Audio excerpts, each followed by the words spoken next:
रहनुमा PTI फवाद चौधरी कहते हैं इसहाक डार के वजारत के हल्फ के फ़ौरन बाद बॉन्ड मार्केट में पाकिस्तान बॉन्ड क्रैश कर गए। ये सूरत हाल तशवीशनाक है। इस साल पाकिस्तान ने $30 बिलियन वापस करने हैं। IMF और दीगर इदारों से 7 से 10 अरब डॉलर का इंतज़ाम होगा।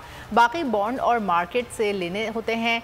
दिन ब दिन सूरत हाल ख़राब से ख़राब तर हो रही है। इससे कबल पाकिस्तानी बॉन्ड्स की कीमत तेज़ी से गिरना शुरू हो गई। आलमी मार्केट में पाकिस्तानी बॉन्ड्स की कीमत में 15% से ज़ायद कमी हुई। पाकिस्तानी बॉन्ड्स की कीमत 9 सेंट की कमी से 50 सेंट रह गई है।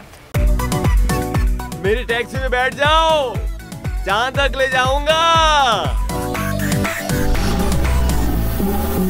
आई है टैक्सी कैश, टैक्सी कैश, आई है टैक्सी कैश, टैक्सी कैश, आई है टैक्सी कैश।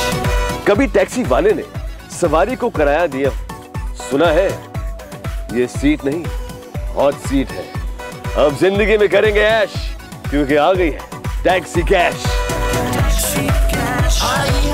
टैक्सी कैश पीर और मंगल रात 9 बजे सिर्फ बोल एंटरटेनमेंट पर। सबसे ज्यादा व्यूज, सबसे ज्यादा रील्स और सबसे ज्यादा रेटिंग के साथ बोल अब भी नंबर 1 पोजीशन पर बरकरार।